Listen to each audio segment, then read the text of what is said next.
Friends, welcome back. Party के बाहर और अंदर के विरोधियों को मोदी ने कैसे दिया झटका। ओए होए, चलो देखें।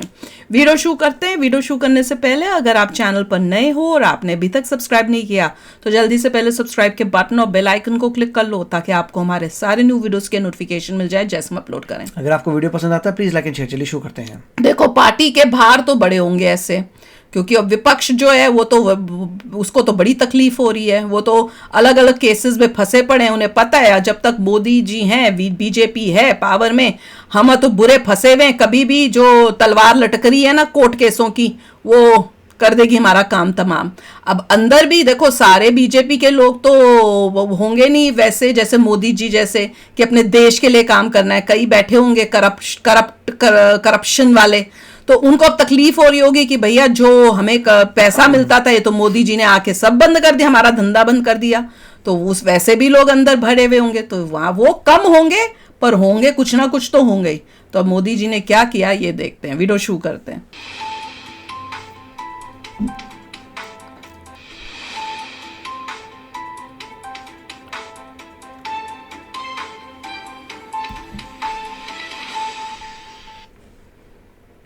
नमस्कार, आपका अखबार के इस अंक में आपका स्वागत है। मैं हूं प्रदीप सिंह। केंद्रीय मंत्रिमंडल ने बुधवार को एक प्रस्ताव पास कर दिया और प्रस्ताव है वन नेशन वन इलेक्शन का। आपको मालूम है कि मोदी सरकार ने अपने दूसरे कार्यकाल के आखिरी दिनों में एक कमेटी बनाई थी पूर्व राष्ट्रपति रामनाथ कोविंद की अध्यक्षता में, और उस कमेटी ने जितने भी देश के राजनीतिक दल हैं, राष्ट्रीय पार्टी की मान्यता वाले, राज्य की पार्टी की मान्यता वाले, रजिस्टर्ड और रिकॉग्नाइज्ड जितने दल हैं, उनमें से सभी को बुलाया और ज़्यादातर ने उसका जवाब दिया। जितने लोगों ने जवाब दिया उसमें इस प्रक्रिया में शामिल हुए, उनमें से 2/3 लोग सैद्धांतिक रूप से इसके पक्ष में थे, लेकिन पार्टियां विरोध में भी थी। सबसे आगे उस विरोध में जो है कांग्रेस पार्टी और कौन हो सकती है। तृणमूल देश का बेड़ा करने के लिए ममता बनर्जी को क्या एतराज है, कौन से मुद्दे हैं, इस पर उन्होंने एक प्रेस कॉन्फ्रेंस भी की थी और अपना जो एतराज था उसकी जो चिट्ठी लिखी उसको भी जारी किया था। अब ये वन नेशन वन इलेक्शन का मुद्दा जो है कैबिनेट से पास हो गया है और अगले सत्र में ये संसद में इससे संबंधित विधेयक पेश हो सकता है। अब ये बड़ा पेचीदा मामला है, इसमें बहुत सारे कानूनों में संशोधन करना पड़ेगा। सभी विधानसभाओं के और लोकसभा के चुनाव एक साथ होंगे और 100 दिन बाद स्थानीय निकाय और पंचायत के चुनाव होंगे। तो सबसे बड़ा सवाल तो यही है कि जिन विधानसभाओं का कार्यकाल बचा हुआ है उनका क्या हो। उनके बारे में किसी विधानसभा का जिसका कार्यकाल 2029 से पहले खत्म हो रहा है उसको बढ़ा दिया जाएगा, और जिसका उसको घटा दो। कार्यकाल जो है बचा हुआ है उसको घटा दो, हो जाएगा। ठीक है। तो सबका 2029 में एक साथ चुनाव हो जाएगा। गुड। एक सवाल जो ममता बनर्जी ने उठाया था और बड़ा वैलिड प्रश्न था, बहुत से राजनीतिक दलों के मन में प्रश्न था कि भाई सवाल ये है कि अगर मध्यावधि चुनाव हो गए या तो लोकसभा के या राज्यों में, फिर ये क्रम तो टूट जाएगा। उसके लिए जो सुझाव दिया गया है इस कमेटी की ओर से कि अगर मध्यावधि चुनाव की नौबत आती है, वो चाहे लोकसभा की हो चाहे विधानसभा की, तो जितना कार्यकाल बचा है उतने कार्यकाल के लिए ही बस चुनाव होगा। ठीक है, जिससे ये क्रम टूटने ना पाए। गुड क्रम बना रहे। वाह। अब इसके पक्ष में भी हैं लोग, इसके खिलाफ भी हैं लोग। क्यों भाई? पक्ष में सबसे बड़ी बात यह है कि देश में एक बार चुनाव होगा तो जो हर साल हर 8 महीने 6 महीने पर चुनाव होता है, आचार संहिता लगती है, काम रुक जाता है, विकास की परियोजनाएं रुक जाती हैं, वो सब नहीं होगा। बड़े पैमाने पर खर्च बचेगा सरकार का और पार्टियों का भी, लोगों का भी टाइम बचेगा। एतराज करते हैं, जैसे ममता बनर्जी का जो एतराज था उसकी बात बता दूं, वो उनका तर्क इसी को लेकर था कि मध्यावधि चुनाव पर क्या होगा। बहुत अच्छा है कि जितना समिति वो की तो ठीक है, में बड़ा स्पष्ट है कि क्या होगा। मुझे ठीक लगा। पक्ष में जो विरोध कर रहे हैं इसका, और कुछ उसमें क्षेत्रीय दल भी है, उनका कहना है कि राष्ट्रीय दल जो है वो अपना वर्चस्व स्थापित कर सकता है, यानी राष्ट्रीय मुद्दे हावी हो सकते हैं और क्षेत्रीय मुद्दे गौड़ हो जाएंगे। कुछ लोग ऐसे भी हैं जिनका कहना है कि राष्ट्रीय चुनाव भी स्थानीय हो जाएगा, लोकल हो जाएगा, लोकल मुद्दे ज़्यादा हावी हो जाएंगे। तो ये ऐसी स्थिति नहीं है कि किसी एक को फायदा हो। और अभी भी कई राज्यों में लोकसभा विधानसभा चुनाव साथ साथ होते हैं।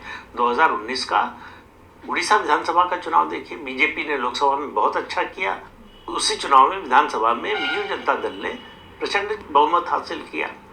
तो एक चीज होती है स्प्लिट वोटिंग। तो हमारे देश का मतदाता जानता है कि किन लोगों को राज्य की जिम्मेदारी सौंपनी है और किन को केंद्र सरकार की जिम्मेदारी सौंपनी है। ये पार्टियों के मन में इसको लेकर संदेह हो सकता है, भ्रम हो सकता है, मतदाता के मन में नहीं है। तो ये बात सही है कि ये ऐसा मुद्दा है जिसमें किसी को फायदा होगा, किसी को नुकसान होगा। तो देश को तो फायदा होगा, फायदा नुकसान एक तरह से बराबर हो जाएगा। जहाँ किसी को नुकसान होगा दूसरी जगह उसको फायदा हो जाएगा। क्षेत्रीय दलों को फायदा ये होगा कि जो है उनके स्थानीय मुद्दे जो है प्रभावी हो सकते हैं, राष्ट्रीय दल को ये होगा उसके राष्ट्रीय मुद्दे प्रभावी हो सकते हैं। तो ये जो है जब 1952 में शुरू हुआ था, 52, 57, 62 और 67 तक ये चुनाव हुआ। इस बीच में केवल एक अपवाद था केरल का। केरल में 1959 में इंदिरा गांधी के दबाव में जवाहरलाल नेहरू की सरकार ने सीपीएम की सरकार को बर्खास्त कर दिया था, भंग कर दिया था और राष्ट्रपति शासन लगा दिया था। वरना 67 तक जो है लोकसभा अगर बीच में हो जाए तो राष्ट्रपति शासन लगा दो तब तक। मैं तो ये भी कहता हूँ, वो भी ठीक है। चुनाव करा दिया इंदिरा गांधी ने, फिर से इलेक्शन करने की जगह बीच में। उससे पहले 71 से पहले 69 में, 67 से 69 के बीच में राज्यों में कई सरकारें गिरी, संविध सरकारें बनी। तो वहां भी राष्ट्रपति शासन लगे या वैकल्पिक सरकार बनी, वो भी ज्यादा समय नहीं चली। तो भैया बहुत ही फैंटास्टिक है, वन नेशन वन इलेक्शन, वो तो हम कब से बोल रहे हैं। उससे ज्यादा तो मैं हर बारी जब वन नेशन वन इलेक्शन मैं कहती हूँ उससे पहले तो यूसीसी बहुत इंपॉर्टेंट है, उसको पहले प्रायोरिटी देनी चाहिए। पर एनीवे अब ऐसी सिचुएशन है क्योंकि मोदी जी की मेजॉरिटी नहीं है, तो अभी वो थोड़ा टफ लग रहा होगा, प्रॉब्लम्स आ रही होंगी। तो ये थोड़ा इजी था कि सबके अपने जो हैं बाकी साथ जो हैं उनको हाँ बोलने में इतनी प्रॉब्लम नहीं आई होगी। तो ये पहले कर रहे हैं, इसके बाद वो कर देंगे।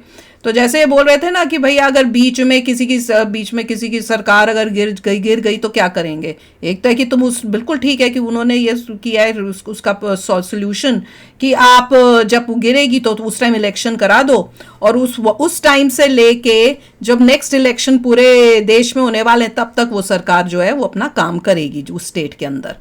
दूसरा है अगर किसी को ज्यादा तकलीफ हो रही है ना इस बात में तो प्रेसिडेंट रूल लगा देंगे हम उस टाइम तक, फिर जब इलेक्शन होने होंगे तब तक इलेक्शन कर लेना। पर होनी तो वन नेशन वन इलेक्शन होना ही चाहिए। जिसको ऑपोजिशन है होती रहे, जिसको तकलीफ है होती रहे, क्योंकि इससे बढ़िया जो काम है कहीं और सोल्यूशन है नहीं। देखिए ऑपोजिशन को देखना चाहिए, जो अच्छी बातें आ रही हैं उस पर अपोज नहीं करना चाहिए। प्रॉब्लम ये होती है कि अपोजिशन वाले बैठे हैं, जो भी अगर कोई लेके आ रहा है मेजॉरिटी इमीडिएटली उसे अपोज करते हैं बिना सोचे समझे कि उसका फ़ायदा नहीं होगा कि नहीं होगा। यहाँ पे फ़ायदा होगा देश का, इतना पैसा बर्बाद नहीं होगा, पार्टीज का बर्बाद नहीं होगा। एक टाइम पे सारे इलेक्शन करो, सब कर लो, दैट्स इट, और आगे बढ़ो। पॉलिसी बना दो, अगर बीच में कोई आता है तो ये होगा, ये जो भी जिस पे एग्री करते हैं, मगर देश का पैसा बचाइए, लोगों का टाइम बचाइए। 24 घंटे इलेक्शन 2 लोगों को पागल किया हुआ है। तो मेरे ख्याल से ये बहुत ज़रूरी है कि ये होना चाहिए। और बहुत अच्छी बात है कि गवर्नमेंट जो है मोदी जी की देख रही है कहाँ इंप्रूवमेंट्स करने चाहिए। नहीं तो पहले की गवर्नमेंट थी, उन्होंने क्यों नहीं सोचा ये सब देश के हित के लिए, क्योंकि वो देश के हित के लिए काम ही नहीं कर रहे थे। मोदी जी देख रहे हैं कि क्या क्या गड़बड़ है, कहाँ इंप्रूवमेंट और देशों को देख रहे हैं। हाँ, और एग्जैक्टली कि उन्होंने इतनी तरक्की क्यों कर ली, क्योंकि उन्होंने ये चीजें की। उन्होंने और देशों को देखा कि इस देश में प्रॉब्लम नहीं आती, उनको पता लगा देश में प्रॉब्लम नहीं आती, उन्होंने एक टाइम करते हैं इलेक्शन, दैट्स इट। क्योंकि वो जाके स्टडी कर रहे हैं कि ये कंट्रीज जो है इतनी आगे क्यों है हमसे, तो उनकी जो अच्छी चीजें वो अपना रहे हैं और वहां पे अपने आकर देश में उनको वो चीजें जो है उनको चेंज कर रहे हैं जो गड़बड़ कर रही है अपने देश के अंदर। तो चलो यार आप भी शेयर करना अपने थॉट्स, चलते हैं मिलेंगे नेक्स्ट वीडियो में बहुत ही जल्द। Till then take care and bye bye. तो अगर आप मेरे इस चैनल पे नए हो तो जल्दी से सब्सक्राइब के बटन को हिट करो और बेल आइकन को क्लिक करो, ताकि आपको मेरा जब नया वीडियो मैं लगाऊं आपको उसके बारे में जल्दी से पता चल जाए।